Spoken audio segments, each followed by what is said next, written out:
Last time we spoke about Yamato's last stand. It was spring of 1945, World War II was intensifying, as the US Marines commenced a fierce assault upon Okinawa. Amidst heavy bombardment, the Japanese 32nd Army fortified their positions, preparing for a desperate counteroffensive.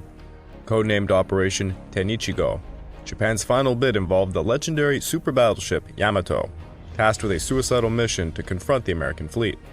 On April 7, 1945, as the Yamato sailed towards its fate, American forces were ready.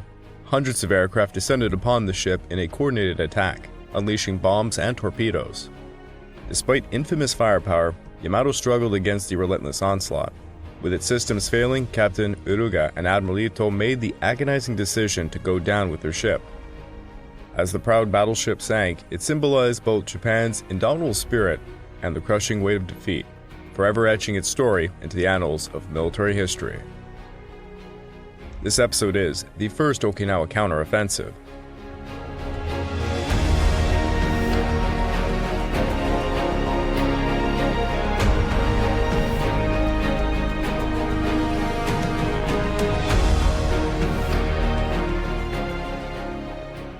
Welcome back to the Pacific War Podcast week by week, and I'm your dutiful host, Craig Watson. But before we begin, I just want to remind you all that this podcast is only made possible through the efforts of Kings and Generals over at YouTube. Perhaps you want to learn a bit more about World War II? Kings and Generals has an assortment of episodes on World War II, and so much more. Let's go give them a look over at YouTube. So please subscribe to Kings and Generals over at YouTube, and continue to produce this content by checking out www.patreon.com/kingsandgenerals. And hey, don't forget about our sister podcast over at The Age of Conquest, the Fall and Rise of China podcast, written and narrated by me. And if after all that, if you're still hungry for some more history, why don't you check out my personal channel, the Pacific War channel found over at YouTube, and Echoes of War found on major podcast platforms. Over on both of these, I am releasing a 5-part series covering the Malayan campaign of World War II. Also, if you'd like to further support me, please check out my YouTube membership or my Patreon account at www.patreon.com/thepacificwarchannel. By joining either, you get access to the exclusive podcast series, early access to all the content I make, and voting rights for the subjects I will tackle next. Picking up from last time, the Japanese naval air counteroffensive against Admiral Spruance's forces at Okinawa had been decisively defeated, with minimal losses, allowing General Buckner's 10th Army to proceed with the land offensive largely without any interference. While General Geiger's Marines advanced towards the sparse Japanese defenses in northern Okinawa, General Hodge's 24th Corps in the south encountered the main enemy line of resistance centered around the Shuri fortified zone. Initially, the 32nd Army had declined to launch a land counteroffensive in conjunction with Operation Tengo and Yamato's suicidal attack, fearing that the Americans might execute another amphibious landing at Machinato, while the Japanese wasted their strength in a futile effort to reclaim the airfields. However, pressure from Tokyo and Formosa compelled General Ushijima to resume planning for the operation. Ultimately, it was decided that instead of initiating a broad counterattack, the Japanese would deploy a brigade-strength force overnight on April 12th to try and breach the American lines and advance approximately 6 miles. If successful, this would be followed up by a general attack. Accordingly, Colonel Yoshida Masao's 22nd Regiment was assigned to the 62nd Division and assembled northeast of Shuri, tasked with attacking through the enemy lines east of the Gonoan Road and advancing towards Shimabaku. To bolster this offensive, General Fujioka was also instructed to deploy 3 reserve battalions for a 3-pronged attack from the west aimed at Chitan. However, Colonel Yahara, the 32nd Army Operations Chief, strongly opposed the counterattack plan, feeling that it was not in keeping with the Army's defensive mission and that it would waste men. He succeeded in getting the 1st Battalion of the 22nd Regiment and elements of the 23rd cut from the counterattack force. He made a very dire prediction that the infiltrating units, unfamiliar with the terrain in their attack sectors, would get lost, confused, and cut to pieces during the night assault. Small side note here, I actually read Yahada's rather famous novel about his experience during the Battle of Okinawa, and I highly recommend all of you check it out. It's really great insight into the perspective of the Japanese and how the leadership was beginning to change their mind on how to go about the war. Yahada was an interesting figure. Now, Yahada was acting without Ushijima's knowledge, and he advised Fujioka to commit only 4 battalions to attack, predicting that it would ultimately fail. Meanwhile, the American offensive was still in progress. On April the 9th, as Major General George Greiner's 27th Division landed at Orange Beaches near Kadena. The ships of Colonel Walter Wynn's 105th Regiment met with Admiral Blandy's Eastern Islands Attack and Fire Support Group at Kurima Islands, preparing to move to Tsugen Island overnight. Following a preliminary air and naval bombardment, which saw some Japanese motor fire in response, Wynn's 3rd Battalion successfully landed on the morning of April the 10th. The Americans then advanced inland with light resistance, quickly securing the northern part of the island, but failing to overrun the entrenched enemy positions in Tsugen village. The assault continued the next day against persistent opposition, but organized resistance gradually diminished, allowing the Americans to secure the rest of the island by nightfall, marking the conclusion of the Eastern Islands operation. On April the 11th, General Shepard's Marines continued to probe for the main enemy positions in northern Okinawa. The 1st Battalion 22nd Marines patrolled eastward from their new base at Shanawan, while the 29th Marines advanced towards Mana. Due to this progress, Buckner decided to fully merge Phases 1 and 2, ordering the 77th Division to capture Uejima on April 16th. To the south, Colonel Albert Stebbins' 106th Regiment was attached to the 96th Division, moving towards the division's reserve area, while Colonel Gerard Kelly's 165th Regiment relieved the 17th Regiment in the Corps Service area. Most significantly, General Bradley continued his attacks on Kakuzu Ridge, while the 1st Battalion 381st Regiment attempted to assault the western slopes but was halted short of the ridge crest by determined defenders. At the same time, the 3rd Battalion 383rd Regiment pushed up the northwest slopes of Kakuzu Ridge but was also pinned down by intense Japanese fire. Simultaneously, following an intense artillery bombardment, the 1st Battalion of the 32nd Regiment finally succeeded in breaking into Oki. However, additional reinforcements were thwarted by heavy Japanese fire, forcing the troops to retreat. With no further advancements, the 7th Division and the 382nd Regiment were relegated to patrolling and mopping up their designated areas over the next few days. At sea, Admiral Ugaki resumed his kamikaze assaults that day, damaging the carriers Essex and Enterprise, battleship Missouri, and 8 destroyers. However, his primary operation commenced on April the 12th when he launched approximately 380 aircraft for a second mass Kekuzoi attack, primarily targeting Admiral Turner's Task Force 51 west of Okinawa. Thanks to cryptanalyst warnings, Turner scrambled his own fighter planes, which successfully shot down 298 Japanese aircraft. Despite attempting numerous missions, Kanoe's specially trained 721st Kokutai Jinrai Butai, Divine Thunder Unit, had failed to launch a single Oka suicide rocket against the Americans. On April the 12th, however, 8 Betty bombers would finally launch 6 Okais against the 5th Fleet, although 5 Bettys would never return. At RPS-14, about 70 nautical miles northwest of Okinawa, a Zero fighter plowed into Manor El Albi's engine room at about 2:40, and its 500-pound bomb exploded, leaving the destroyer dead in the water. 1 minute later, an Oka came screaming at about 575 miles per hour and slammed into Manor El Albi and exploded.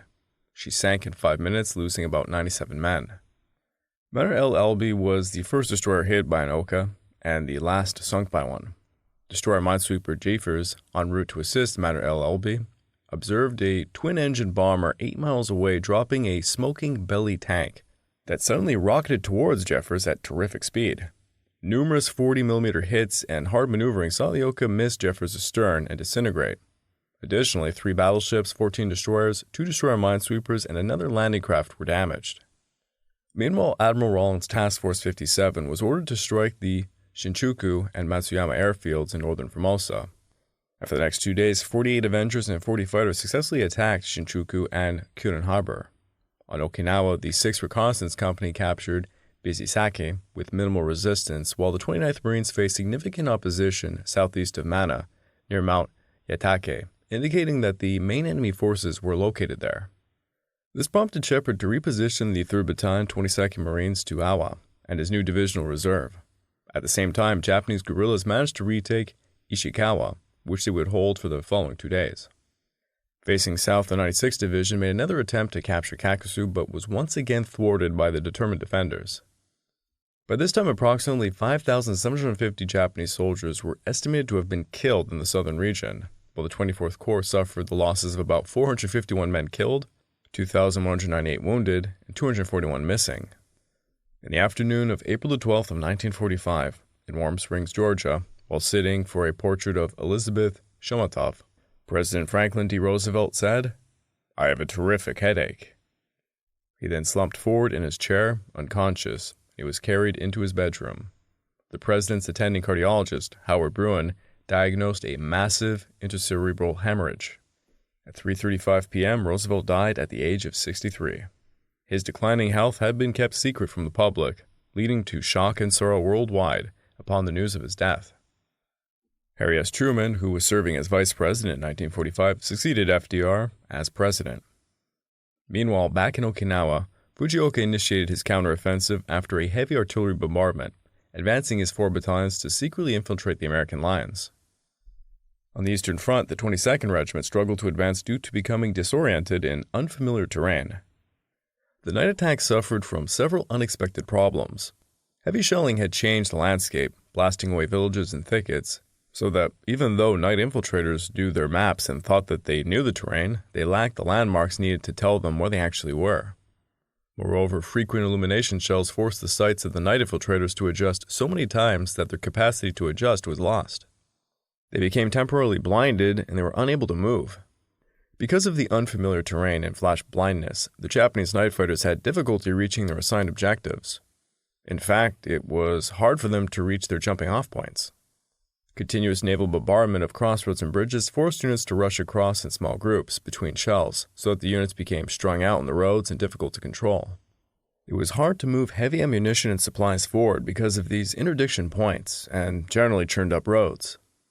Even when units reached their northward assembly point safely by night, they were immediately exposed to aerial observation artillery fire at dawn, since they lacked enough time to dig in.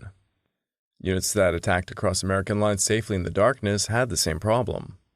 They lacked time to dig in and they were utterly exposed to artillery fire at morning light. Night attacks like flanking maneuvers were a kind of cure-all in pre-war Japanese doctrine. But they failed to provide the expeditious results in Okinawa that the IJA doctrine had led the 32nd Army staff to expect. Consequently, Yoshida's 4 infiltration attempts, each involving about a squad, were effectively repelled by troops from the 32nd, 184th, and 382nd Regiments before midnight. The only significant attack came from about 45 Japanese soldiers against the positions held by Company G of the 184th, which quickly returned fire, forcing the enemy to retreat to their caves and trenches. In contrast, the assault in the 96th Division on the Western Front was quite intense, sustained, and well coordinated. The forward units of Major General Nakajima Tokutaro's 63rd Brigade launched their own local offensive to maintain pressure on the thin line held by the 382nd and 383rd Regiments, while elements of the 23rd, 272nd, and 273rd Independent Battalions infiltrated the American lines and moved into the Okinawa area. The majority of the 272nd Division launched an assault on the American positions at Kakuzu Ridge, endured intense naval and artillery fire, but ultimately were repelled by determined defenders after several hours of combat. By morning, the bodies of 317 enemy soldiers were counted on the ridge, whereas the Americans suffered 50 casualties. Meanwhile, the 273rd Division attacked along the west coast against the recently arrived 2nd Battalion of the 106th Regiment, which decisively repelled the Japanese assault and nearly annihilated the Independent Battalion. Despite this, some units from the 23rd and 272nd Independent Battalions managed to penetrate approximately 1,000 yards behind the American lines between Nishibaru and Kaniku, but became isolated after dawn on April the 13th. Throughout the day, Bradley's troops worked to eliminate these infiltrators, many of whom detonated explosives when they were trapped. When these units retreated into Japanese lines later that night, only half of the original numbers had survived. Just before midnight, the reserve 9th Company of the 22nd Regiment launched an attack against the 184th Regiment following a preparatory artillery fire, but this offensive was quickly disrupted by artillery, mortars, and machine gun fire. On April the 14th, Nakajima's forces attempted 2 more assaults on Kakuzu Ridge in the early hours, but these attempts were similarly thwarted by artillery and machine gun fire. Given the failures of these offensives, Ushijima had no choice but to order a suspension of the attack, resulting in a shift to a defensive posture for the Japanese. Over the 2 days of combat, the 24th Corps reported killing 1,594 Japanese soldiers and capturing 4, with losses of fewer than 100 American troops. In the northern region, an extensive air and naval bombardment of Uejima commenced while the Fleet Marine Force Amphibious Reconnaissance Battalion landed on Mina Island, securing it without encountering resistance to position artillery units for General Bruce's upcoming attack, which would involve the 305th and 306th Regiments. Meanwhile, in northern Okinawa, the 29th Marines continued to advance against enemy positions at Yatake through vigorous patrolling, preparing for a morning assault the next day. Concerned about the pace of the progress, Shepard relieved Colonel Bleasendale's command and replaced him with veteran Colonel William Whaling. However, Shepard recognized that taking the 1,200-foot summit would require more than one regiment, so he ordered the 4th Marines to move from the east coast to Yofuke and then to the southwest corner of Motobu Peninsula. Additionally, Colonel Shapley's 3rd Battalion was tasked with moving up to Kawada, while the reinforced 2nd Battalion of the 22nd Marines rapidly advanced up the west coast to secure Hiromizaki. On the 14th, Shepard initiated a coordinated assault on Yatake, with Whaling's 3rd Battalion and Shapley's 2nd Battalion advancing from the area around Toguchi against unexpectedly light resistance, while the rest of the 29th Marines moved out from Yatome to clear the Yatome-Toguchi road.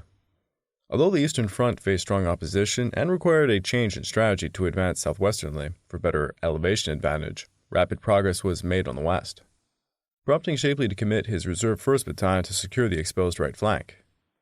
At the same time, Whaling's 3rd Battalion and Shapley's 2nd Battalion continued their advance against significantly strengthened enemy resistance, ultimately capturing Another's Ridge located 1,000 yards ahead. Initial opposition consisted of small enemy groups, and these hostile covering forces employed every available means to delay and disorganize the advance, and to mislead the attackers as to the location of the battle position. The Japanese would lie in concealment, with weapons zeroed in on a portion of a trail, allowing a considerable number of Marines to pass before opening up a choice target. An entire platoon would be permitted to pass on a trail without any interference, but when the company commander reached that point and his headquarters section, a burst of machine gun fire killed him and several others. Officer casualties were excessively high. In an area in which there had been no firing for almost half an hour, Major Bernard Green, commanding the 1st Battalion 4th Marines, was killed instantly by machine gun fire. No one else was hurt, although Major Green was standing with his operations and intelligence officers on either side of him. Lieutenant Colonel Fred D. Beans, regimental executive officer, assumed command of the battalion. He had this to say: "It was like fighting a phantom enemy. For a while the hills and the ravines were apparently swarming with Japanese. It was difficult to close in with them. The small enemy groups, usually built around heavy Hotchkiss machine guns augmented by Nambus, would frequently change positions in the dense vegetation. Hostile volleys elicited furious Marine fusillades into the area from whence the firing would come. But after laboriously working their way to a spot, the Marines came upon an occasional blood stain on the ground. Neither live nor dead Japanese were to be found. One Marine registered his impression of these tactics by blurting out, 'Geez, they've all got Nambus, but where are they?' Meanwhile, the 29th Marines advanced 800 yards up some steep slopes, despite facing some fierce opposition. However, the 1st Battalion eventually found itself pinned down by intense Japanese gunfire. Additionally, Shapley's 3rd Battalion crossed the island via motor march to relieve the 3rd Battalion of the 22nd Marines in the Divisional Reserve, which then returned to its patrol base at Magia.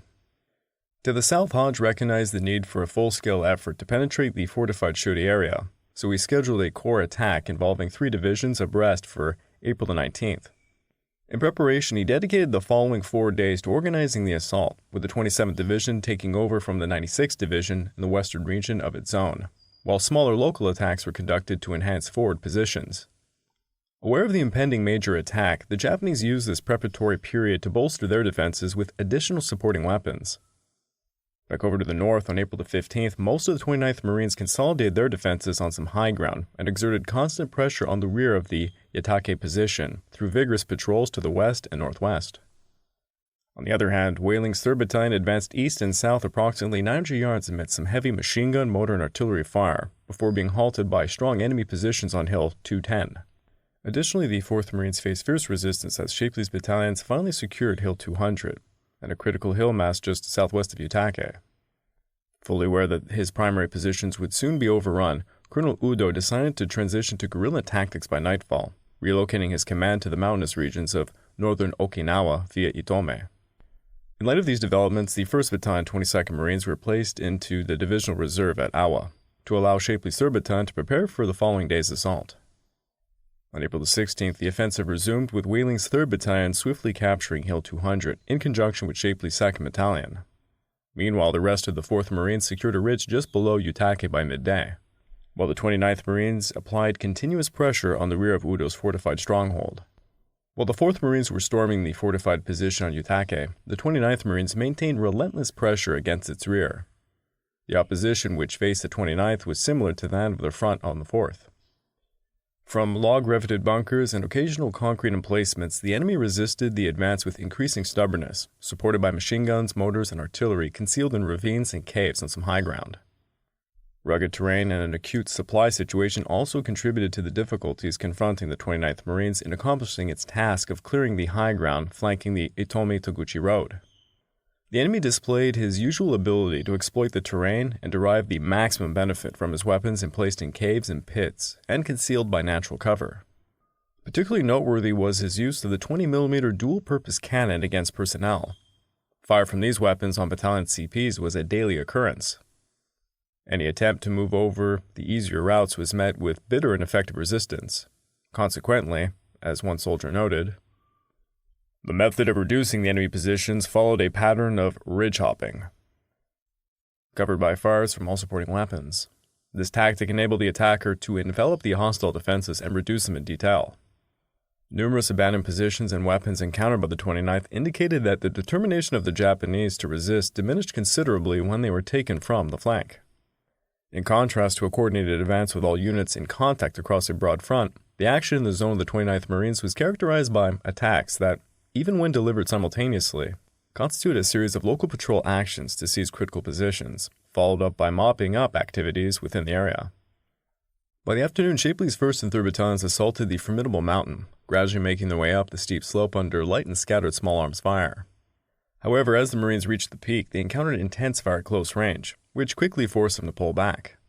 After a fierce and close engagement, the 1st Battalion ultimately regained control of Yutake, managing to hold the summit against some strong Japanese counterattacks, aided by artillery support in Shapley's 2nd Battalion.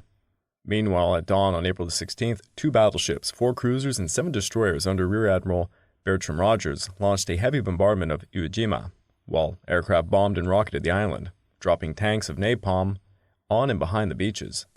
Approximately 2,000 Japanese troops led by Major Igawa Masashi had destroyed Iwo Jima's airfields and strengthened the central eastern region of the island in an effort to entice the invaders to approach the vulnerable southeastern beaches. Their aim was to annihilate them with concentrated fire from numerous hidden positions in the pinnacle and on the town of Iwo. However, the Americans saw through this strategy. Bruce's plan involved landing Lieutenant Colonel Joseph Coolidge's 305th Regiment on the red beaches along the southern coast of Iwo Jima, and Colonel Aubrey Smith's 306th Regiment on the Green Beach at the island's southwest tip. The 305th was tasked with advancing eastward to capture additional landing areas, while the 306th was to move north and take control of the airfield. Both regiments would then focus on neutralizing enemy strongholds at the island's eastern end. Following intense air and naval bombardments, amphibious tanks and subsequent waves of amphibious tractors surged towards the landing beaches that morning, supported by rocket fire from LCI gunboats. At 7:58, the forward elements of the 1st Battalion, 305th Regiment successfully landed on the southern coast of Iwo Jima, just south of the airfield, while the 3rd Battalion landed on a different beach, 600 yards to the left, 3 minutes later. At 8:07, the first waves of the 306th Regiment made landfall on Green Beach. The 305th moved swiftly inland over some high dunes and then turned east towards Iwo, while the 306th advanced 2,000 yards inland to the airfield's western edge, with the reserve 3rd Battalion securing the island's western end. By the afternoon, the troops advanced rapidly, seizing the airfield with only light resistance, achieving a total gain of about 5,500 yards by nightfall. Conversely, the 305th faced stiffer opposition on its way to Iwo, managing to advance only 800 yards eastward while defending against strong nighttime counterattacks. During the 16th, the enemy launched a coordinated attack on the 3rd Battalion of the 305th. The attack came with suicidal recklessness. The Japanese were supported by mortars and 70mm guns, and they were armed with small arms, sharpened stakes, bags of hand grenades, and literally hundreds of satchel charges, some of which had been improvised from mortar shells. The Japanese worked up to the perimeters in small groups and either threw their satchel charges at close range or blew themselves up in an effort to take Americans with them. Some of the human bombs were successful, but most of the Japanese were killed before they came within effective range. One American had his arm broken by the flying leg of a Japanese soldier who had just blown himself up. After hours of wild fighting in the dark, the enemy withdrew, leaving 152 of his dead in and around the 3rd Battalion's position. While back at sea, Admiral Mitscher's Task Force 58 had effectively launched attacks on Amami-Oshima, Tokunoshima, Kikarojima, and southern Kyushu over the past 4 days. The Japanese responded with a series of scattered kamikaze assaults that caused damage to the battleship New York and 4 destroyers. On the 16th, Ugaki initiated his third large-scale Kikazue attack, acutely aware that another failure in the air could spell doom for Operation Tengo. Despite Mitsura's preemptive strikes against Kyushu, where Americans would claim they had destroyed 202 aircraft and damaged 79 at the cost of only 9 planes, at least 289 Japanese attackers were still able to launch missions against Spruance's Fifth Fleet. Although American interceptors and anti-aircraft fire recorded another 217 kills, the surviving kamikaze pilots managed to sink the destroyer Pringle and inflict damage on the carrier Intrepid, the battleship Missouri, 3 destroyers, 2 destroyer minesweepers, and 2 landing craft. Notably, the destroyer Leifi withstood 6 kamikaze impacts, 4 bomb hits, and numerous strafing runs, resulting in 32 fatalities and 71 injuries amongst its crew. The following day, a smaller attack on the 17th resulted in additional damage to the light carrier Bataan and 1 destroyer, yet the Americans claimed another 49 kills. However, Ugaki had exhausted much of his strength since the invasion began, and he was left with approximately 598 operational planes. Meanwhile, fighting continued in northern Okinawa, where some surviving troops from Udo advanced towards Nakioshi to escape the Matobu Peninsula.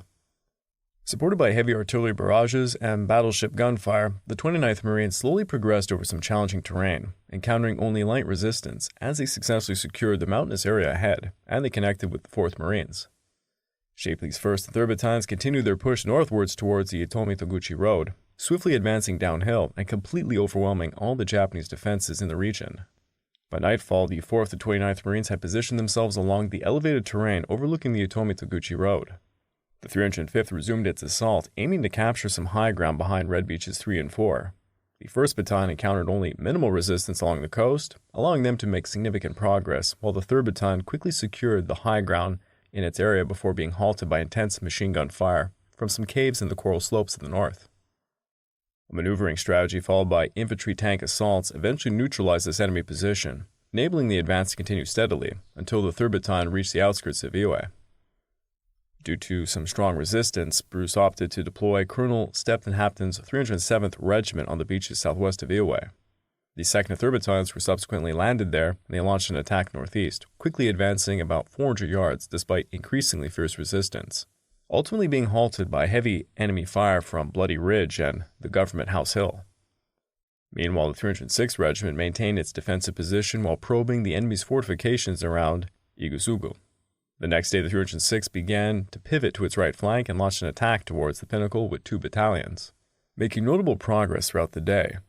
Concurrently, the 307th continued its advance into Iwa, despite facing heavy resistance, quickly reaching the standstill in front of the Government House Hill. As a result, with the 2nd Battalion effectively immobilized, the decision was made to deploy the 3rd Battalion around the right flank to launch an assault towards the northeast in the eastern part of the town, while the 3rd Battalion of the 305th Regiment advanced eastward towards Yakusugu. After heavy preparation by artillery on Minashima, the 3rd Battalion 305th attacked at 11:30 on an 800-yard front. A house-to-house fight ensued amidst the rubble of Iwa. As a soldier observed, every street became a phase line. The necessity of forming a connecting link over the wide area between the 306th and the 307th made the fight harder. Artillery was ineffective against many enemy positions and could not be used freely because other friendly units were so close by. Self-propelled guns were held up by mines and debris in the narrow streets. After working about halfway through the northwestern section of the town, the troops withdrew to a more secure position on the outskirts, their right, south flank, then about 500 yards west of the Government Hill House, and their left, which was the north flank, 100 yards west of the base of Isugusu. They had made a net gain of only 350 yards for that day. Similarly, Hamilton's 3rd Battalion achieved moderate success, advancing to a position 300 yards north of the village of Agarime. To protect its right flank, the 1st Battalion of the 305th Regiment positioned itself alongside the 3rd Battalion of the 307th Regiment and launched a northern attack, gaining approximately 1,000 yards by the end of the day, before withdrawing to a position about 600 yards east of Agarime. Medium tanks and self-propelled guns covered the gap that developed between the 2 battalions of the 307th. These weapons put direct fire into the caves, pillboxes, and enemy gun positions in the town of Iwe and the pinnacle. They could not be moved close to the enemy positions, however. Deadly machine gun and mortar fire held the infantry back and left the armor vulnerable to suicide attacks by Japanese armed with satchel charges, who would hide in holes until the tanks and guns came within range. Meanwhile, after 4 days of intense fighting, activities in the Matobo area on April 18th were limited to reorganization, consolidating the gains from the previous day, patrolling the Itomi Taguchi Road, and resupplying. Looking south, Greiner called for a nighttime preliminary attack to secure the Machinato Inlet and the Hirose Mura Escarpment.